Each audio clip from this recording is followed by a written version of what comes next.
Hi, this is Doug. We're going to give you a full tour of our 2018 Coachmen 248 RBS.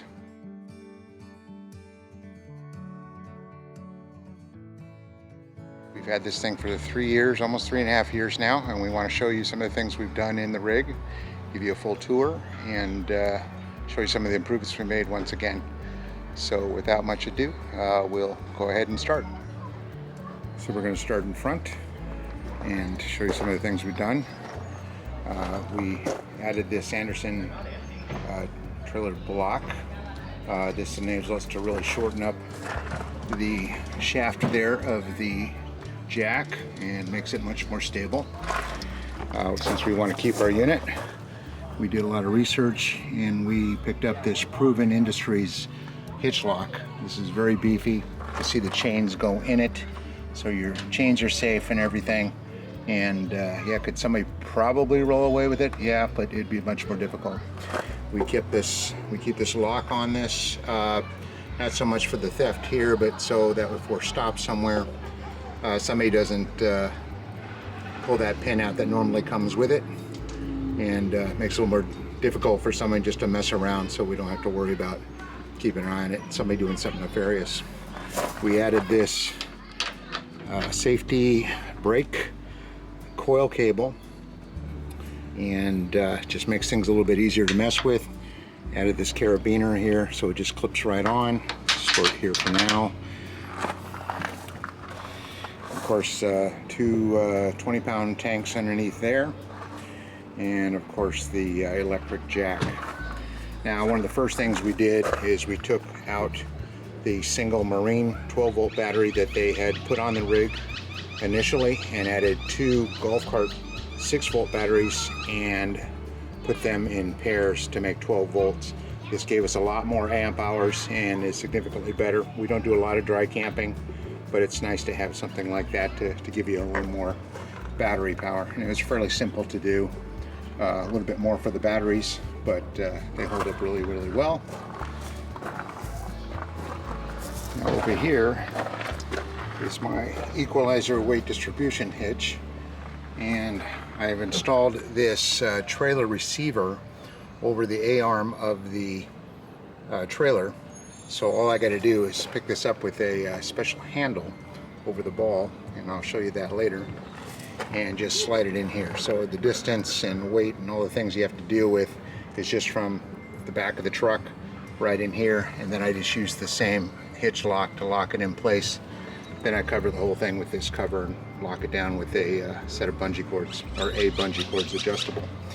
So that keeps it safe. It's super easy, keeps it out of the way, and I don't have to use the crate I was using and put it back into the rig and the storage, and I don't have to worry about getting grease all over myself. So a much cleaner system, and works really well, and it's relatively safe.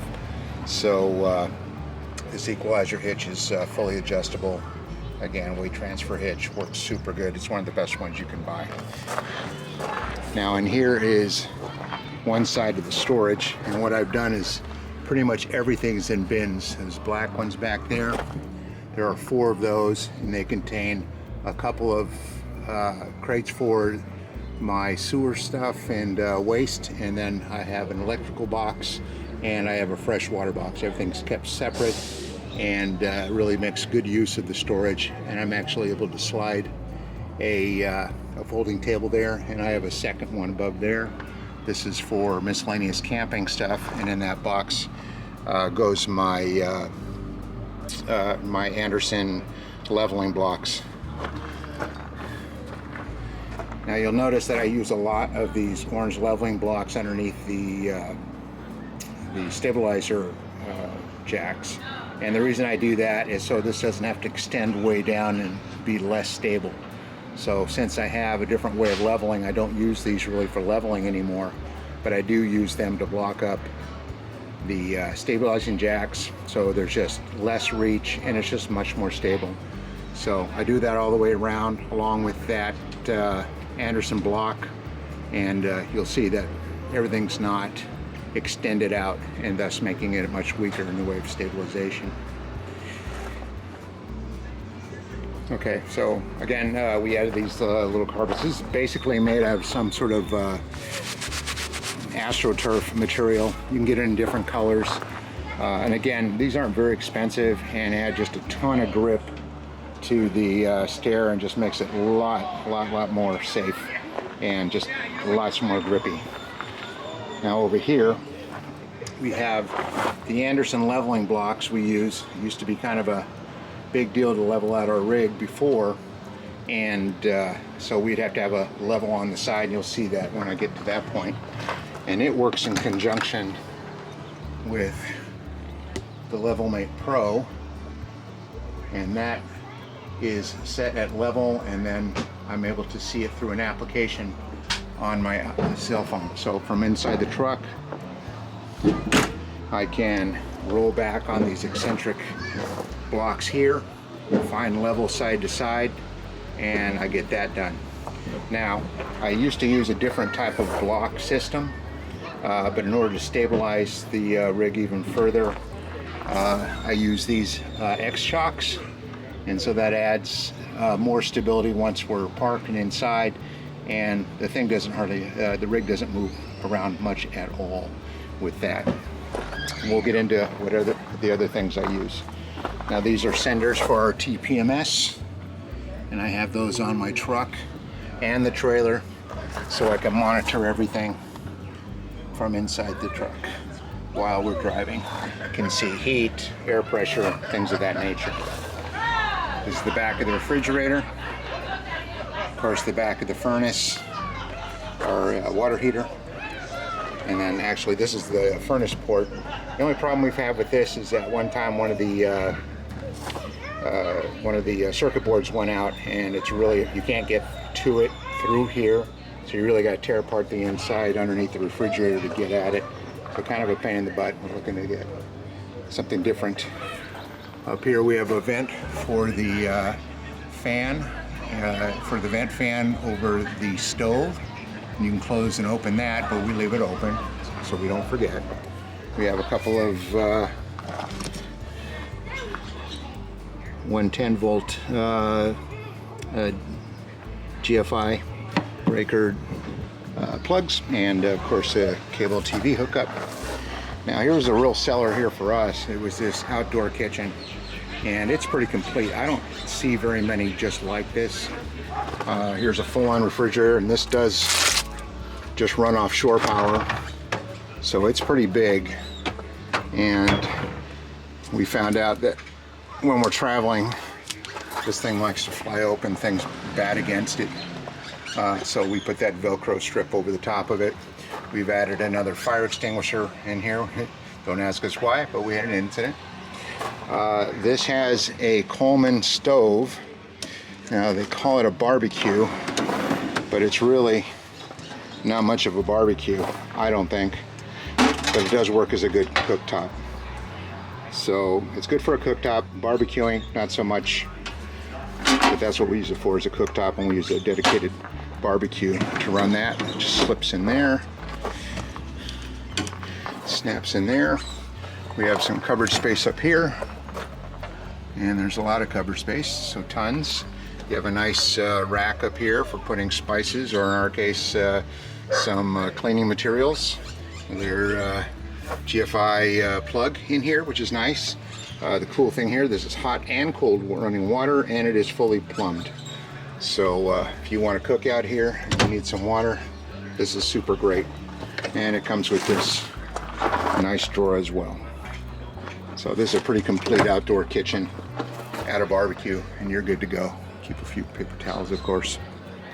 Now coming around the back, we do have a ladder, and it's okay, but obviously vertical ladders are kind of dangerous. We did get a collapsible ladder to add to this. We'll do a video on that at another time. We did get this nice flagpole from these fellas, holes and holders. So this collapses and is held by pins, and for here, this location, trees were right there, so we had to collapse it down a little bit, and we couldn't fly our second flag, which is our Thriving Happily Ever After flag. So we just flew Old Glory, and it works out just fine. All right, so this is our rear bath, and this is the window to it, so it slides open and we get lots of ventilation back there. And we have a bumper, and again another one of our stabilizer jacks. And again, I have those orange blocks on top of it to really shorten up the necessary reach for that jack, again keeping it much more stable. Now back here at the sewer compartment, I've added another blade back there because, like all RVs, eventually the seals on the fresh and black water blades are going to start going, and when you open up that cap, you're going to get a little something coming out and you don't know where it came from. So we added this extra blade as a secondary stop, and that's eliminated that problem. We run a 45 degree here at the outlet here, so we can see anything coming out and make sure it's clear before we stop everything. And we use these sidewinder braces for the hose, so it kind of keeps everything pointed downhill, makes it a little bit better. Again, more satellite hookups. I think the other side was if you want a TV out in front of your rig. There is an outside shower behind here. This has a blackwater flush system, which is super handy. A lot of rigs have them now, they didn't used to. So we're glad to have that, and it works out real well. And so I do multiple flushes with this to really clean it out, and again, I can tell when I got it clean and I don't have to guess. 30 amp service with this one, so we got a really good 30 amp power cord. And of course we've run some 90 degree elbows on all of our water fittings, and this of course is the city water connection, and we run one of the standard filters on it as well. And back here you'll see our Fastway block, and we put on the X-Chock as well. Now the Fastway block I think is superior than the blocks that you put you know, just in front or in the rear of the tires, where you just kind of pound them in.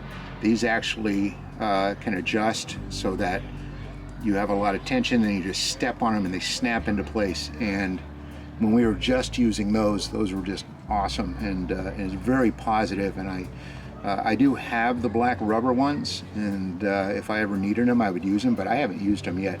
These things are so solid. I'll put a link in the description for these. These are awesome. And again, the X-Chocks just kind of doubles up on that because we just don't want the rig moving around. This RV does not move around while we're walking in it, hardly at all. Now you see we have the TPMS valves on there as well. Now this slide is to the dining room. You're going to see that inside. And it's 45 inches out, so I keep that in mind when I'm parking, so I don't hit anything when the slide comes out. We do like to add some orange cones here, just so people don't trip over this stuff at night. And at the end of the waste tube, we put a 90 here, so again I can see if anything's still coming out. And here's a necessary piece of equipment you should always have, is a water pressure regulator. Sometimes you end up in a place where there's super high water pressure and you don't want to blow the plumbing inside your house, and that would be a real bummer. So we set ours somewhere around 50 pounds, and that's worked out. We've had zero problems, but it is adjustable according to your needs. Now we did put this Y connection on here, and this one is off for right now, and this one is on, so we can dictate which water supply we want on or off depending on the circumstance. So we think that's a big improvement. And swinging around here to the electrical box, we've put this surge protector in. It's not the highest quality, but we did some research, and these things run, I don't know, close to a couple $100. But we can plug this in, turn on the power, and it'll show if everything's green and everything before we start plugging in the rig to that. So again, 30 amp service on this. And the other side of our slide. Emergency window, and here's the fill cap for our fresh water on board if we happen to be dry camping, so that's pretty easy to get on and off. Here's the other side of our storage, and I got some hitching things, including our blocks, our X blocks, and all that kind of stuff I keep on this side. And I keep the weight transfer bars themselves when not in use, in this rifle case. So again, everything's compartmentalized. I don't have to worry about getting grease on other items. I keep gloves, and as you see, we have the old level that we keep around just in case, but really haven't needed it with the Levelmate Pro. Problem with the Levelmate Pro is when they have these updates, it seems to take things out of zero, just as a note. So anytime they have an update, I tend to like to bypass those. Other than that, the Levelmate Pro is a super convenient thing, and it just makes it so much easier to level the rig. And speaking of towing, just also wanted to mention these little pads here for the equalizer hitch transfer bars. These are kind of a plastic, heavy plastic material, and so they're pretty tough. Some people have said these things wear out really fast and everything. We've had them on a few trips. It's quieted down the racket from the weight transfer hitch significantly. So I highly recommend those. And there's my little wife, all happy. So everything seems to be working, or she wouldn't be smiling. That's right. And I think that about covers the outside. We sincerely hope you've enjoyed the exterior tour of Gidget, our 2018 Freedom Express 248 RBS by Coachmen. We'll soon be releasing our tour of the interior. We spent 3 years traveling part-time in Gidget, and while we've had some minor issues, our overall experience has been 99.9% positive, due in large part to keeping up on maintenance, streamlining, and fixing small items before they become larger problems. Safety is key. We've carefully researched each product we've shared, and they've all been tested by fire in the field. You can find links to every product discussed in the description, and we would appreciate your consideration to purchase these items through our Amazon links should you decide to purchase any of these items yourself. That said, may the open road greet you with fair weather, safe travels, and may you always be thriving happily ever after. God bless. We don't know where we're going, we just wanna get gone.